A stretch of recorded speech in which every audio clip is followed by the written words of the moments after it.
What's up, Trekkies? It's your boy Wil Wofford here with Trekker's Delight, a Star Trek-inspired podcast. Before we get started, we're going to give away $100, so make sure you like, comment, and subscribe to our channel where we will announce the lucky winner every single week. Now, welcome to Trekker's Delight.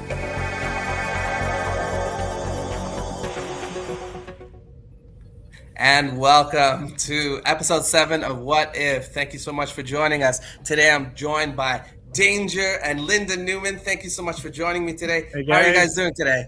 Good. Fantastic. How you doing, Manhal? I'm good. Are you ready to get started? Oh, yeah. Hell yeah. Thank you so much for being here. This is the 7th episode of What If. I can't believe we actually made it to 7. It's been really fun, and what we do on the show, because this is your first time, it's great to have new people, is we love to explore what would happen if we change something significant or subtle in the canon of Star Trek. What would the repercussions be and whatever? And I was very enraptured with your when you were on the live show and you were talking about First Contact and sentience and intelligence, and I asked you to please share some of your ideas, which were really sort of thrilling to me, because I think throughout, and especially throughout the arc of Picard, which I think was the impetus for a lot of this, what was from that episode, The Measure of a Man, is like, what do we mean by sentient? And then just that one throwaway comment, which we're going to get to in Picard. So, Danger, if you can, tell us how you're doing. How did you come to this idea, and why was it significant to you? Yeah, well, I came to the idea after watching episode 5 of in season 2 of Picard, where Picard kind of talks about the contributions of his ancestor. Of course, at this point in time, they're back in the 2024, right? So 2 years from our current time, and he's talking about the contributions that his ancestor Renee made in that particular time period, and how that might have impacted the future if something of her contribution was changed. And when that was revealed, her contribution, it sort of hit me as to, well, now wait a minute, is the creators of Star Trek, are they somehow retconning what we know as First Contact Day? And so we'll kind of get into that here. I don't want to give away too much at the beginning, but okay. Yeah, that's how I got started down this whole rabbit hole. That's great. Linda, thank you so much for joining us. Thank you for having me. What are some of your initial sort of thoughts about why this question was interesting to you? I'm going to take the opposite side of Danger, because I think the general consensus was, from everybody that we've talked to and some of the things that we've done, is like, don't mess with canon. Yeah, no, I get that. There's some, people. I get that. I'm great. That's great. I love that. I love that so much. It's delicious. What I am going to throw to, I just threw it together, a little slideshow. If I can, just add it here to the stream. Sure. And take us through some of the ideas that you helped present to me, Danger. And if you could just piggyback some of these ideas to me. Linda, pop in anytime you like. Thank you for joining us, guys. Yeah, we're talking about... Yeah. So it's brought to you, of course, by Trekker's Delight, which is the umbrella podcast for all of us here. And the question was, really, if we were to articulate it, are we celebrating First Contact Day on the correct date? Correct. Or have we retconned it to April 15th, 2024? What if the recognized date for First Contact Day isn't correct? And this is at the root of what we're discussing today. Exactly. Question: what is First Contact Day really celebrating? So, tell us about this, Danger. Go ahead. Right. So, we the question really before us is, what we have to define what First Contact Day really means. What it is really celebrating, as we've come to recognize it within Star Trek. And we know that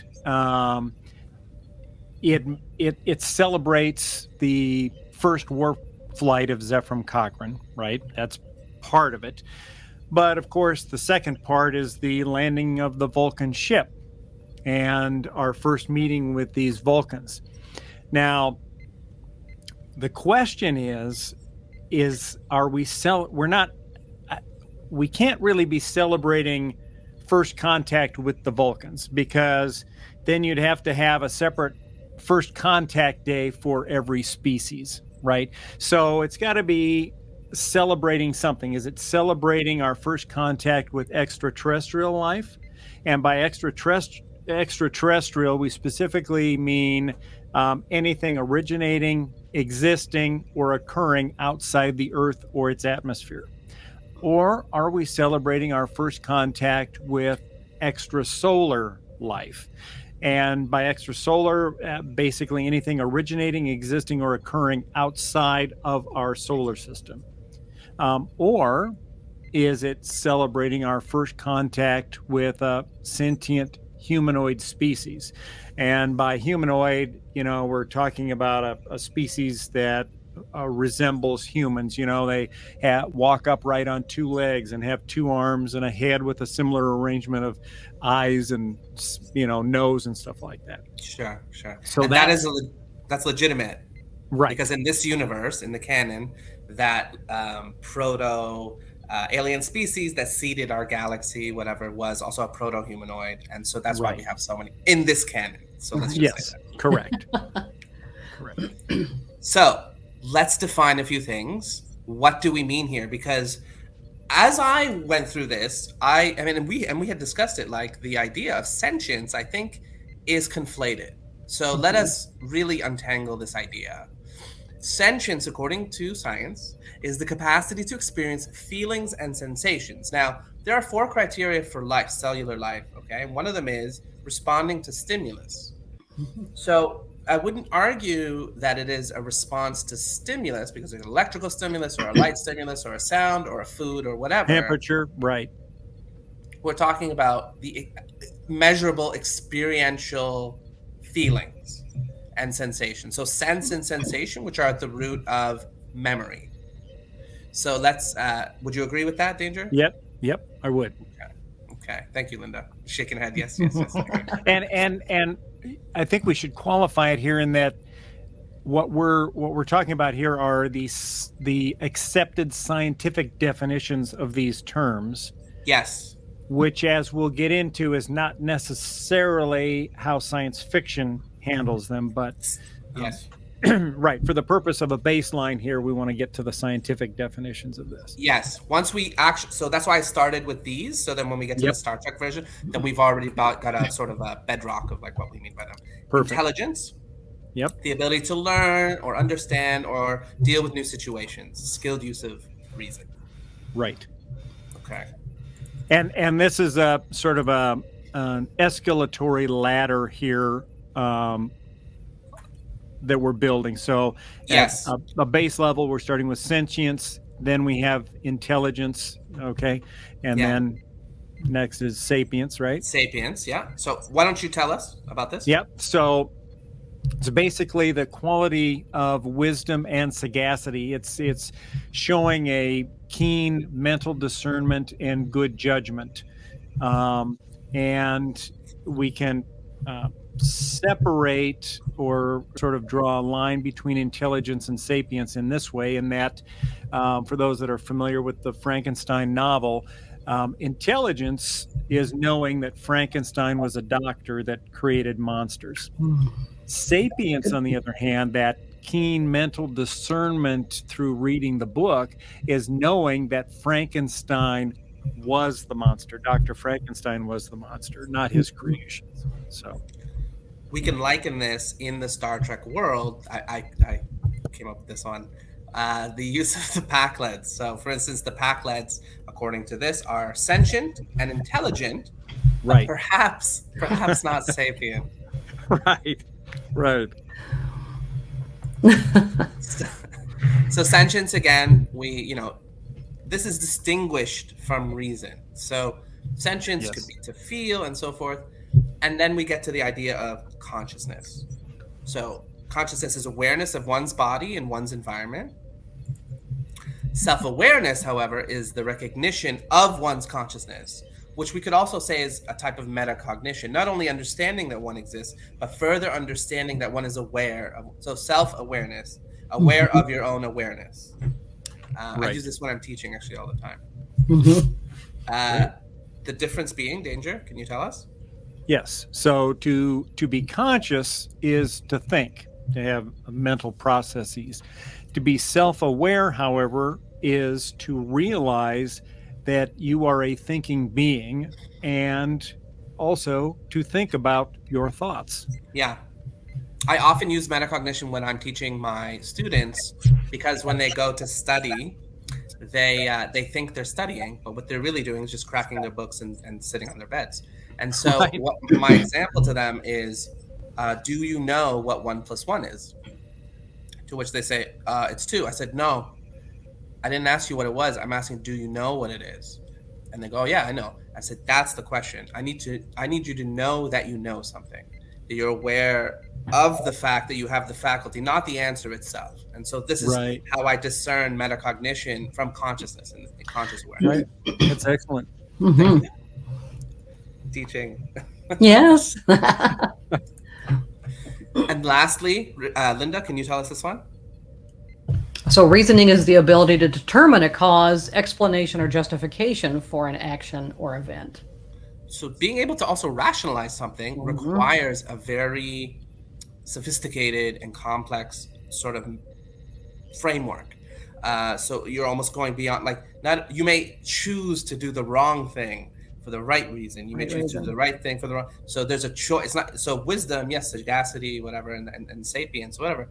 But there's also a reasonable, you know, you could also do the wrong thing, like something that there's a justification for it. I did this for this reason. Yeah, it's kind of being able to take cause and effect and analyzing if the effect was really created by the cause you think it was. It's the ability to reason that out. That's perfect. Well done. I love that. So I was going to take us through a little bit of Measure of a Man. Okay. Just one of my favorite tracks, actually. Yeah. I'm just going to throw to it real quick here. Yeah, really, I mean, it is the basis for this whole season. Yes. Hold on. Sorry. So here it says that they're in court, you know, let's set the scene, and there's a trial in the Measure of Man so that Maddox can get his hands on Data, and they're trying to see if he is a sentient being. So and I think if I can just jump in here, I think this is probably a good point where we talk about the difference between sentience as used in science fiction versus the scientific definition of sentience that we use in real life. So in science fiction, the word sentient is often used interchangeably with terms like sapient, self-awareness, intelligence, or consciousness, right? So that's where we're going to get into this in Measure of a Man here. So, okay. Definitely. So when he's asked that, he asks Maddox, and Maddox says Data is not sentient. No. He says, Commander, would you enlighten us? What is required for sentience? Remember, this is a trial for sentience. Intelligence, self-awareness, and consciousness. And so this is what you're ascribing. You know, this is what this is the science fiction definition of sentience, not the accepted scientific definition, right? So. And Picard goes on and says, prove to the court that I'm sentient. You know, it's like one of those things, well, we all know you're sentient, he says. Well, how? Yeah. And he goes, well, so I'm sentient, but Commander Data is not. And he says, well, is he intelligent? Yeah. What about self-awareness? And he's like, well, and then he asks him a series of questions, like, why, how come Picard is self-aware, but Data is not? Right. And he says, well, you're conscious of your existence and your action. That's going exactly as you said, Danger. Sure. What it's about. So you are aware of yourself and your own ego, aware of the self being separate from the other, being able to say that I have a self in the ego. Yep. Well, he seems reasonably aware to me. And so he basically satisfies the terms of what you would call sentience, according to this episode. Right. And so we are left with Data being able the freedom to choose, and then later it all gets messed up in Picard's second season. So yeah, and I think there's kind of an interesting point made in this episode. So the judge who's adjudicating this trial, she determines at the end that Data has the right to choose, and that he is not property, specifically not the property of Starfleet. Now, the judge also remarks that she can't say if Data has a soul. Yes. And she also goes on to say that she can't really say for sure even if people do. Yeah. And I thought it was kind of interesting that they used the word soul there versus sentient, whether Data was sentient. And I think they did that for two reasons. One, because she couldn't say that she didn't know if Data was sentient. I mean, she could say she didn't know if Data was sentient, and then go on to say that she didn't know that if people were even sentient, because obviously we know people are sentient, right? Sure. So she uses the term soul, and I kind of did some research on that, and I think you can go all the way back to the ancient Greek in this, and Aristotle, and he actually reasoned that a man's body and soul were his matter and his form respectively. So in the ancient Greek idea, the body was essentially a collection of elements. Yes. And the soul comprised the mental abilities of a living being. This included reason, character, feeling, consciousness, memory, perception, thinking, all of that sort of stuff. So essentially then in Star Trek, based on this episode, the term soul is another way of expressing the science fiction definition of sentience, again, for this episode. Agreed. Linda? Okay. Anything there? No. No, she's waiting. She's waiting until we get to the final point to jump down, down on us. No worries. Okay, so I'll flip back to the thing here. And so the last thing I wanted to bring up was this episode, Home Soil, which is famous for one big line and whatever. And in this episode, they beam down to this planet and they're terraforming, and they've been assured that in this terraforming that there is no life whatsoever. And then they accidentally find life. Riker asks, "What's the nature of the problem, Captain?" With last visual, we've confirmed that Data's discovery is life. It's intelligent life. How do you know? It's trying to communicate.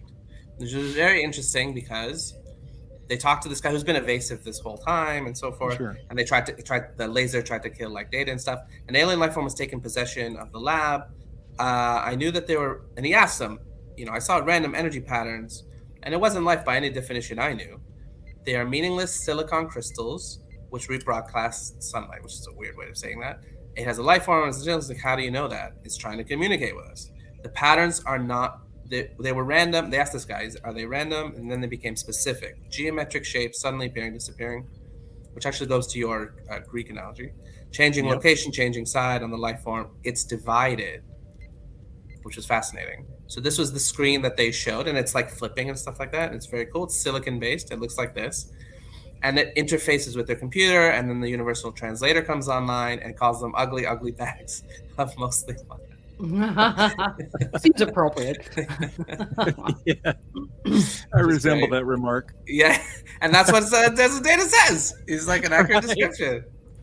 Right. Like you're over 90% water in a flexible container. Life form or not, intelligent or not, the safety of the ship, and so he's being a good captain. And then they call it a micro brain because could that be considered a reverse insult? Yeah.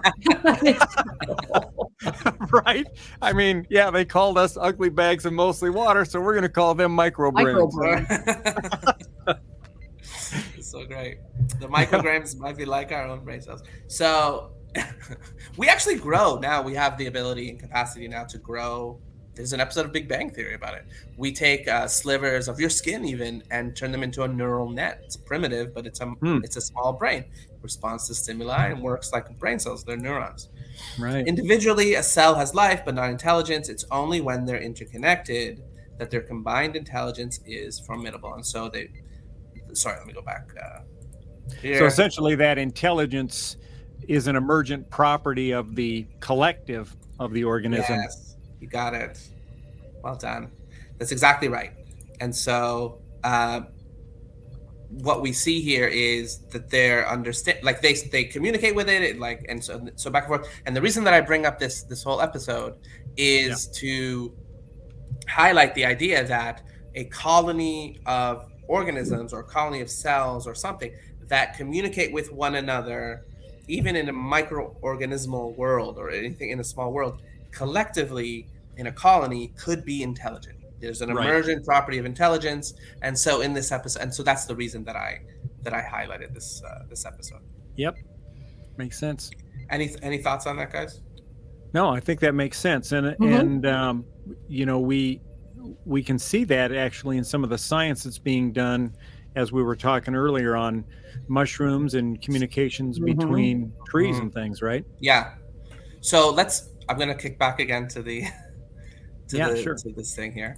And what kicked this whole off and really was interesting to us when we were reviewing the live show, there was this throwaway comment in episode 5 of Picard, when they're saying in the history of this time period, they're all sitting down and finally talking, is wildly complete. Which, by the way, I went and followed up with some of the creators. There was a huge argument in the writers' room about what they thought about this time period and things, and they're sort of just going with it. They're like, World War III, whatever. All of it is up for grabs now. Nice. So I was gonna grab it. I didn't grab it. I should have. All that's known about Renee is that she discovered a microorganism on Io that she believed was sentient and convinced the mission commander to bring it back to Earth. Question, and this brings us now to your question. Is First Contact Day meant to celebrate humanity's first warp flight, as well as our first open contact with an extraterrestrial species?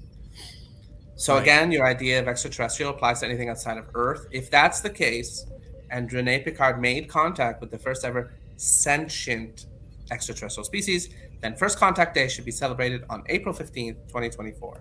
And I'll make a little asterisk note there. It's probably 2028 because that's okay. Years. So the flight of Rene Picard on the Europa mission launches on April 15th, 2024. They say it's like a 4-year mission. So 2028 she would have gotten there, you know, obviously April 15th we're just guessing at, right? Because we don't know if that's the actual date she discovered the sentient life, but that would have been pretty close to the date. So 2028.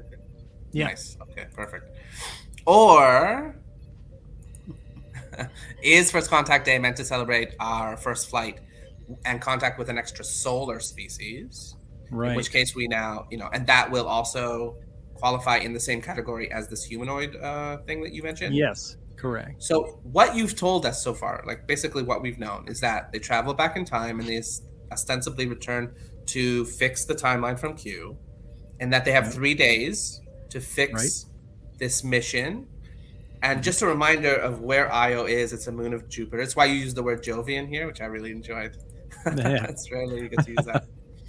And while there, Renee discovers a microorganism that she believes is sentient. Now, what is a microorganism? I just want to sort of remind people, it's a microscopic life that is only seen through a microscope and can be bacteria, protozoa, algae, fungi, or one of the archaea, something else that we haven't seen that is microscopic.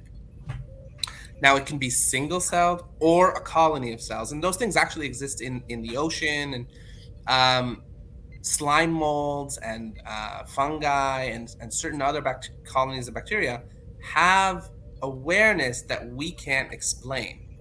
For instance, there is a such thing as microbial intelligence. Complex cells that are a little more complex, they have more complexity than like prokaryotic simple cells, they can show remarkable organizational activity and can adapt to changing. This is in the real world.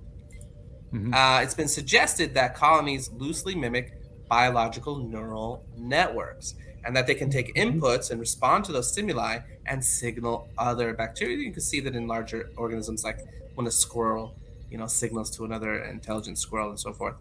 And this has been in the news very recently. Do mushrooms really use language to talk to each other using up to 50 words? This is what it looks like. This is the mycelial or the mycorrhizal. There is mycelial. Mycelial is just mushroom. Okay. Myco means mushroom and rhizal means root. So you have mushroom wrapped around the root in this case. So it is, and it's sort of a symbiotic relationship between the trees and the fungus. Absolutely. Yeah.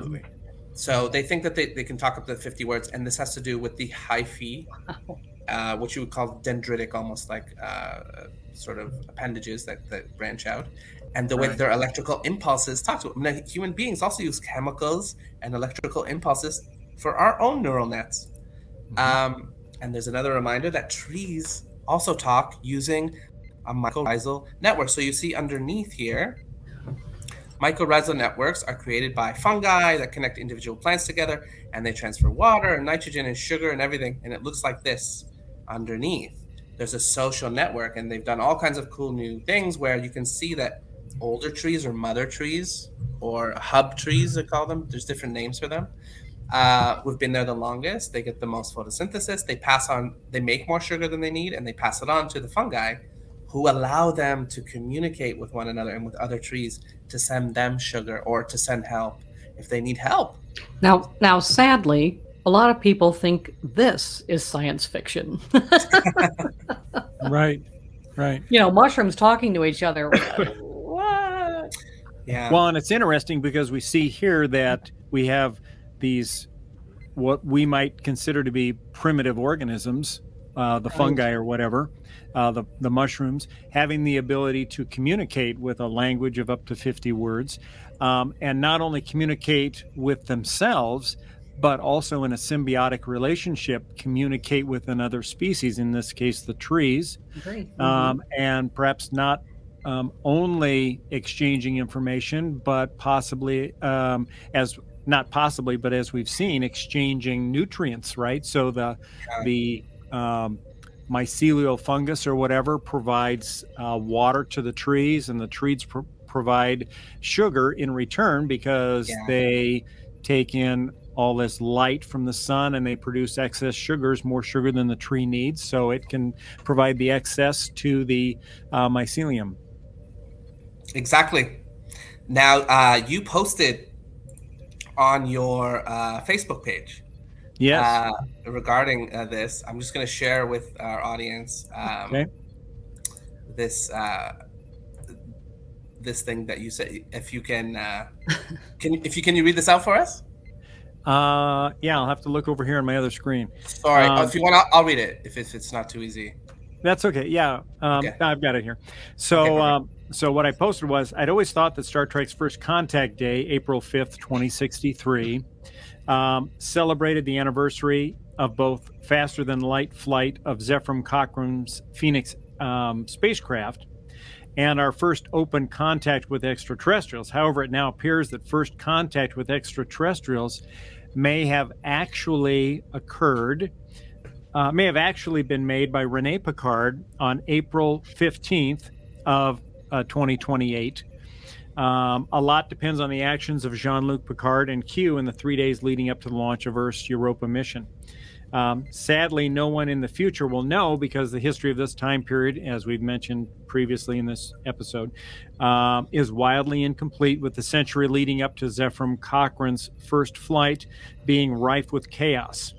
So, my question was, do we celebrate first contact day tomorrow as usual, because I posted this on April 4th, or wait until the 15th of April? Or do we celebrate on both days, only just kind of different things?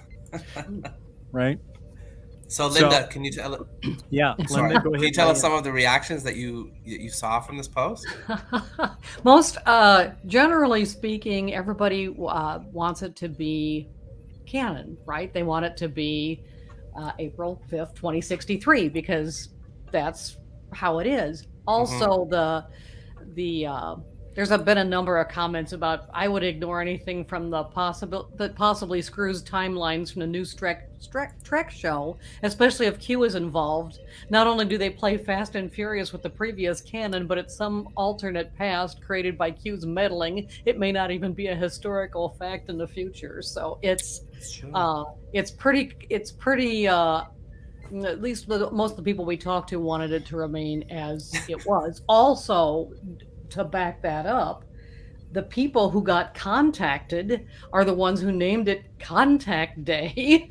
And, there were just a bunch of people in 2063 who just recovered from World War III. Yeah. And he built a ship and it went off, and boom, out of nowhere, here comes the Vulcans.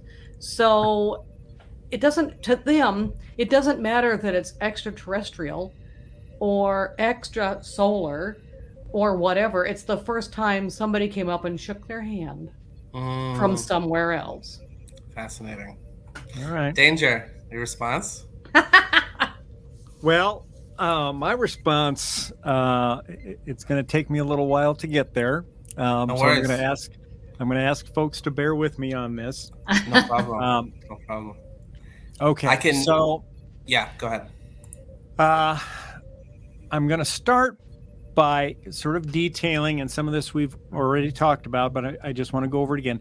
What we know as fact that was presented to us in this episode. And again, we're talking about season 2, episode 5, Fly Me to the Moon.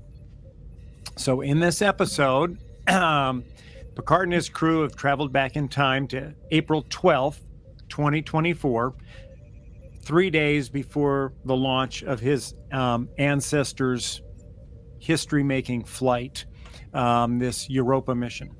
And they're attempting to restore the original timeline that ostensibly was altered through some action of Q. Now, 3 days from their arrival time, as I mentioned, Rene Picard is an astronaut on this Europa mission launched towards the Jovian moon. And Picard tells us that while on this mission, Rene discovers a microorganism on Io that she believes is sentient. As a result of that, we also know that she convinces the mission commander to bring a sample of that sentient life back to Earth for further analysis. Now, Picard comments in the episode, as we mentioned, that the history of this time period is wildly incomplete, and that the century leading up to first contact with Zephram Cochrane was rife with chaos. So the records of the determination of the discovery made by Rene Picard of this sentient extraterrestrial life may be lost to the future that Picard comes from. But what is not lost is the fact that extraterrestrial life itself was discovered there. Now, here's what we don't know for a fact. We don't know if Rene actually discovered sentient extraterrestrial life for sure. Only that she was able to convince her commander that she believed it was sentient and needed to be returned to Earth for further study. What were the results of that further study? Was it judged to be sentient life? We don't know. This is not information we're given in the episode. So we don't really know if Rene discovered the first known example of extraterrestrial life. But we can make some conclusions based on the information we have been given. So first off, I think we can conclude that Rene did not discover the first example of extraterrestrial life, based on what Picard says in the episode.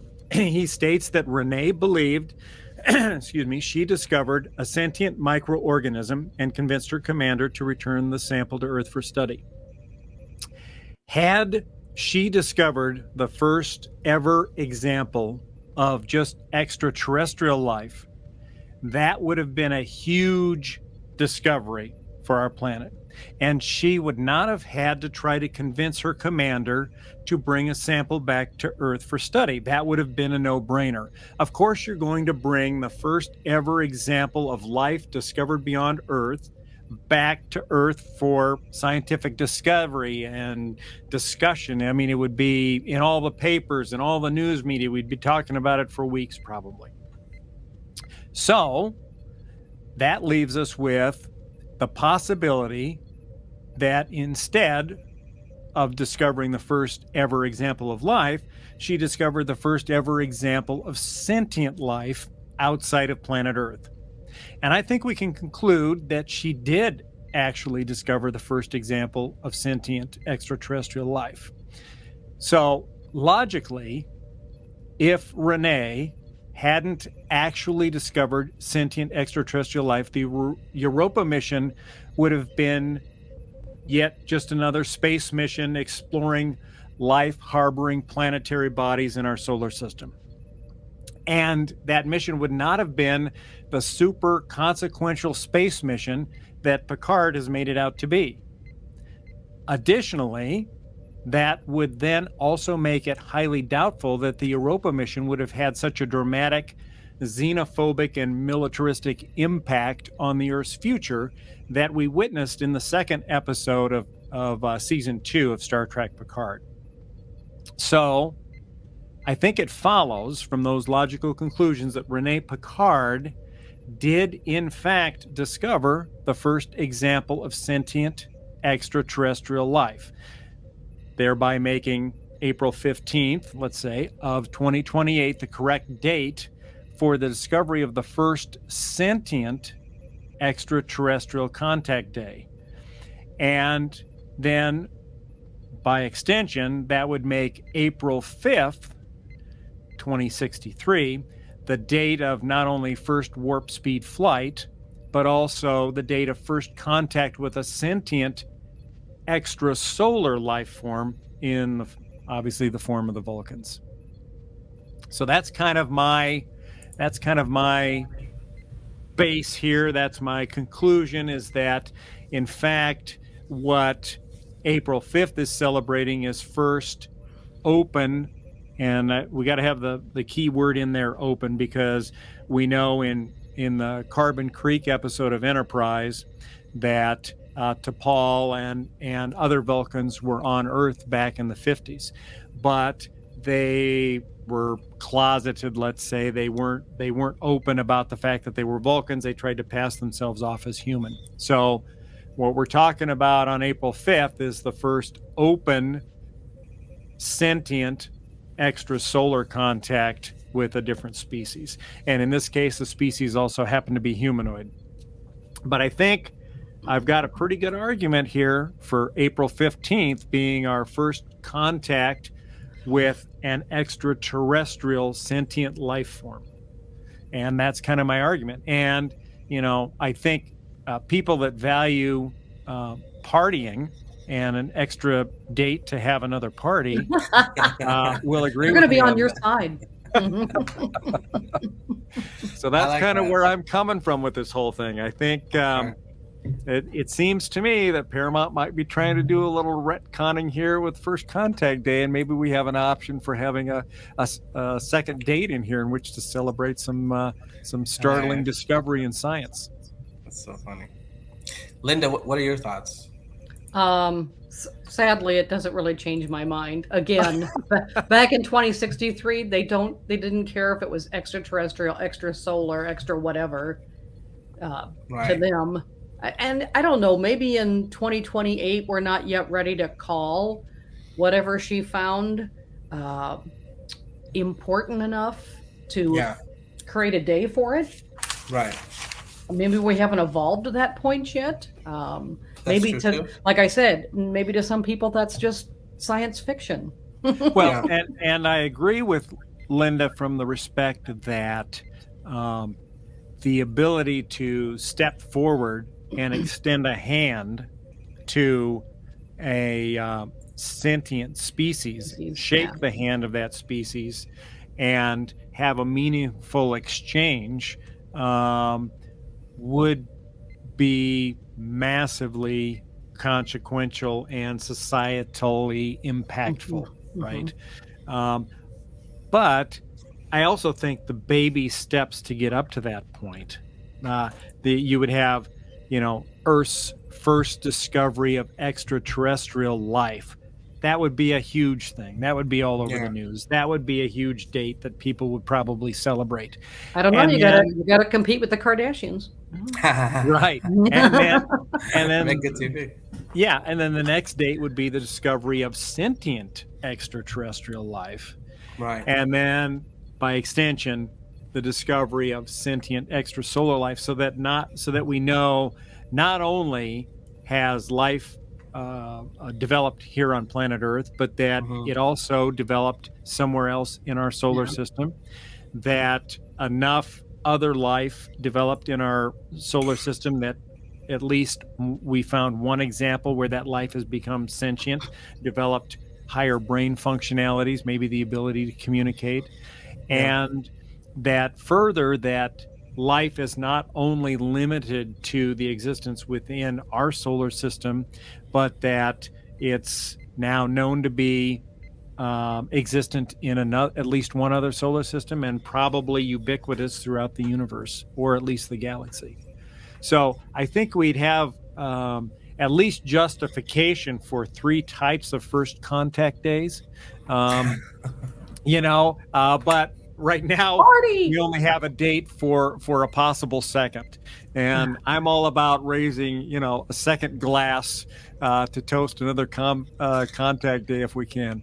I love it. That's great. I would say, and listen, I was asked on one of the live shows what my thoughts were on first contact. What is my definition of first contact?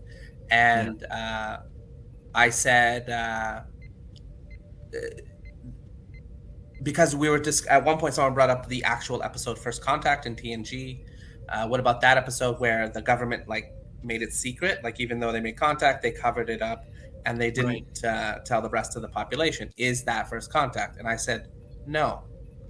I said, even though it's like Smoking Man in X-Files, even though it's a small population, the larger population of the planet, it wasn't known to them. And so for me, the ethos of First Contact Day is the day that humanity became aware of other sapient species. That's a good way of putting it. And I think that ties into that open qualifier, right? The first open contact, where it's just widely known, widely publicized. The entire population of the planet has access to that information.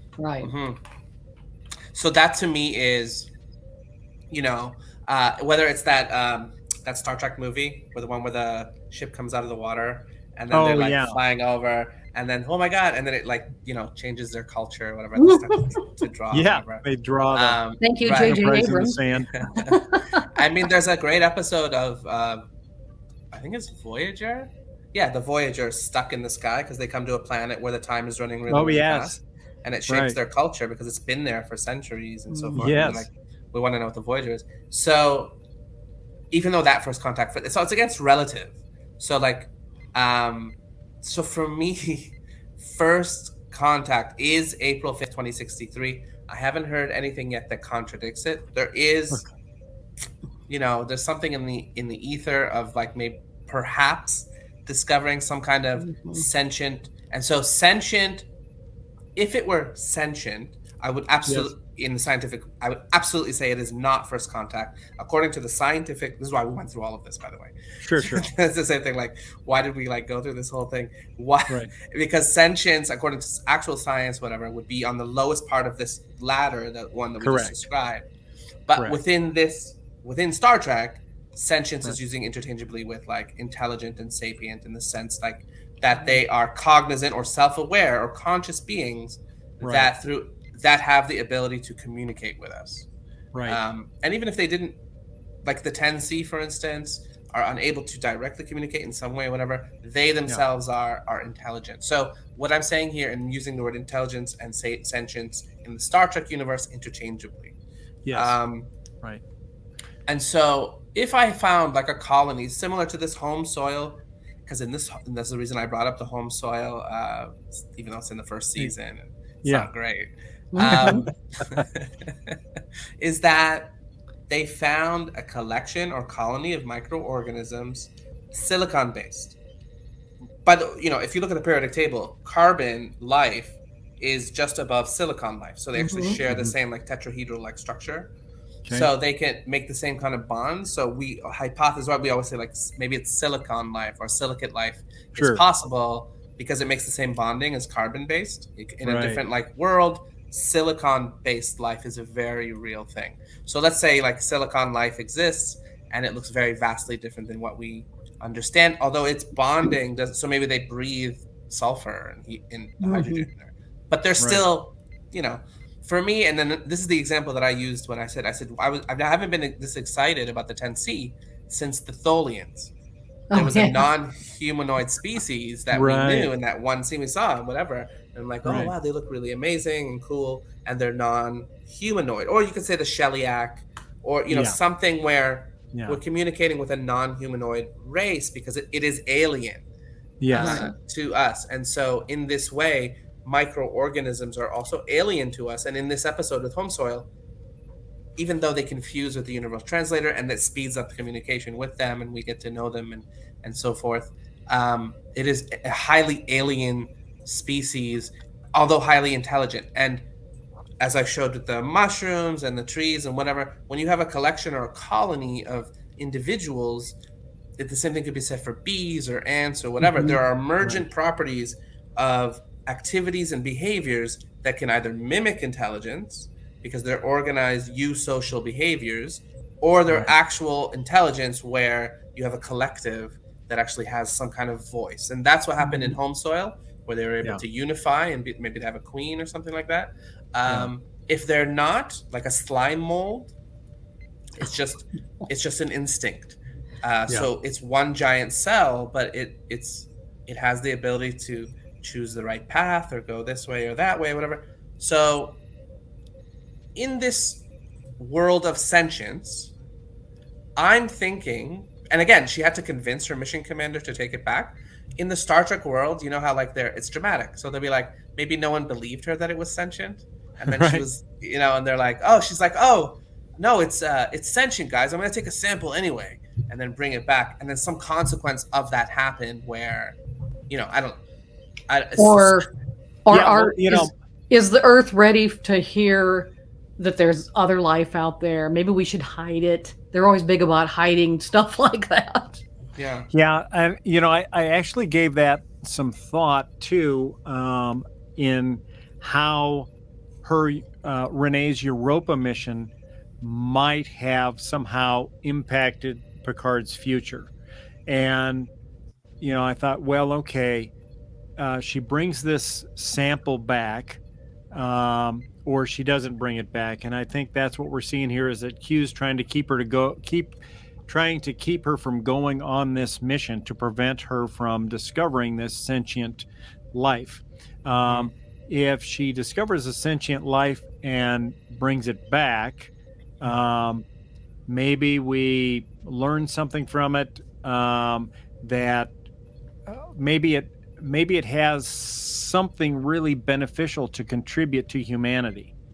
And based on that, that contribution opens up humanity's perspective to the fact that alien does not mean bad. And that, we should open our arms and embrace these unknown species for the benefit of our own society. And if that doesn't happen, then maybe the strife on our own planet and our own sort of tribal nature conspires to make us distrust that which is alien. Mhm. Yeah. And as a result, we head down this more xenophobic and militaristic path. And so that's kind of in my mind what might be happening here. Obviously, we'll have to see how the rest of this season and possibly season 3 plays out to find out if that's the fact. That's kind of what I was thinking. And then, I also had kind of another thought on this in that, we see these small cells that can work together to develop this emergent property of intelligence, right? And I started thinking about that in relationship to the Borg and the Borg Queen that's in the episode. And maybe and this might be another what if episode. I don't want to get us down too far down this rabbit hole, but what if the Borg are really the nanites, the nanoprobes that are in the host body?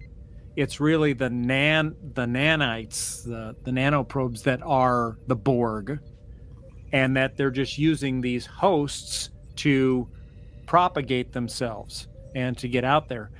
Because, these nanites infect a host and then suddenly they join this collective, right? We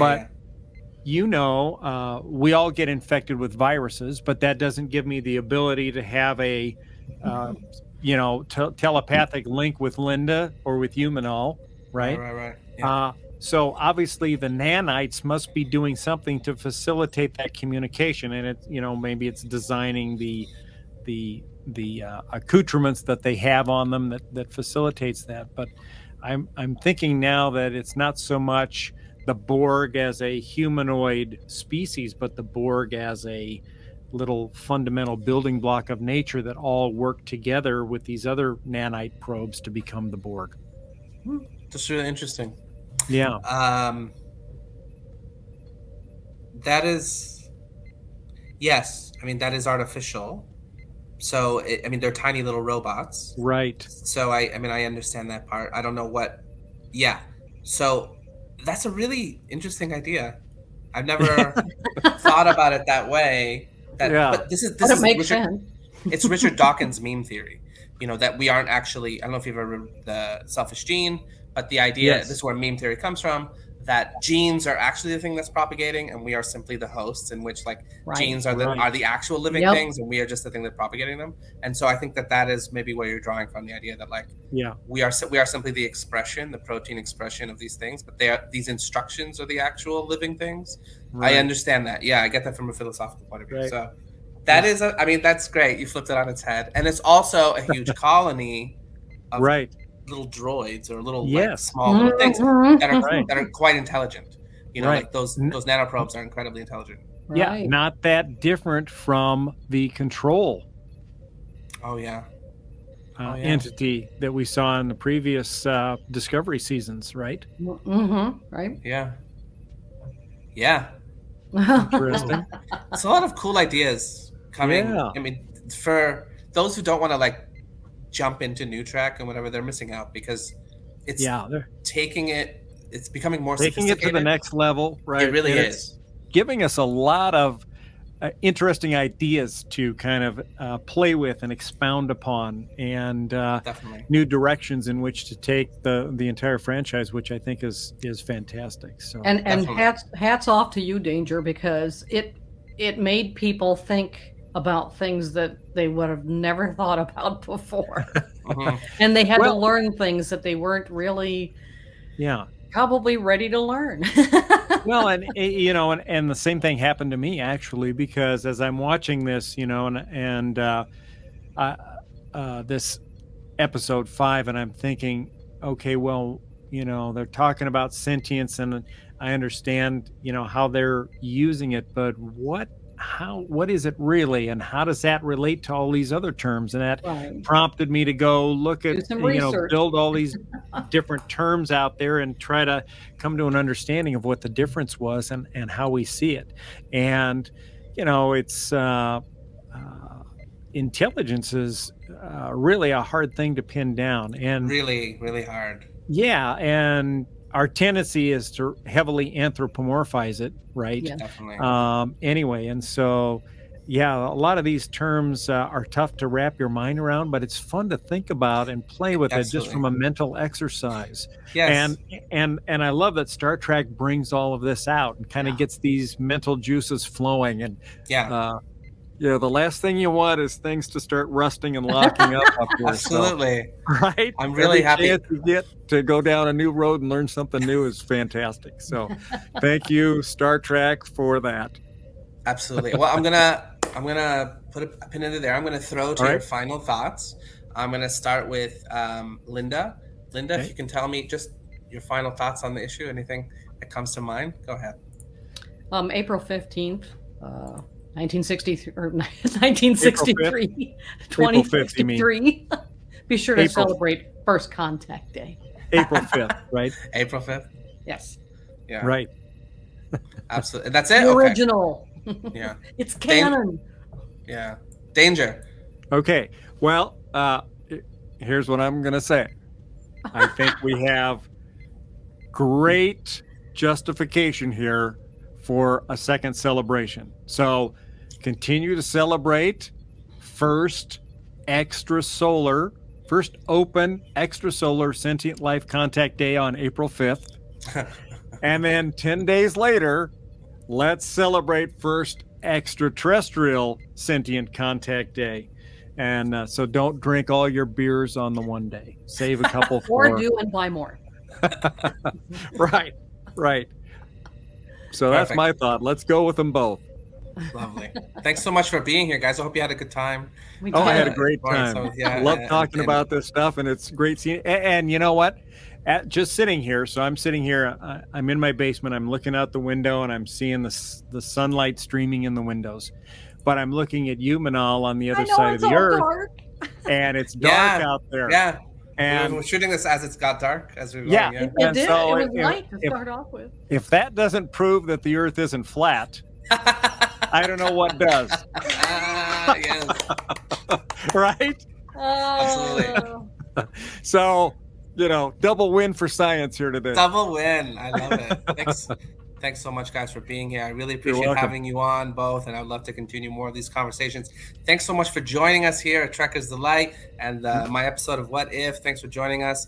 Please like and subscribe and comment below. Let us know what you think and feel about anything. Hit us up anytime, and we'll see you next time, guys. Take care. Live long and prosper. Jolene True. Jolene. Kapla.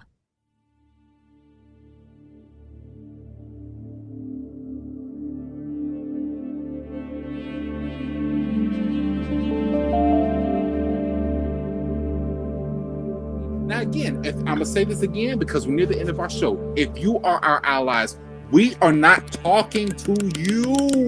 We are not talking to you. This does not... Pop. Okay? We're not talking to you. Stop trying to take our and make it your goddamn business. It ain't got nothing to do with you. It ain't got nothing to do with you. Our experience of grief independently. Bruh. Yes.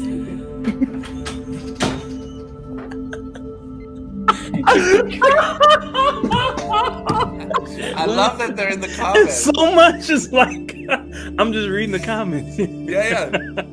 They should brought their child out. That's such a good point, Will. God, that's such a good point. And he's really thought about it too. You should be here. William, get over here. I thought he had a girlfriend on Insta. It's been ages since I've mucked about, but. Okay, moving on. Let's move on. Oh, yeah, we gotta move on.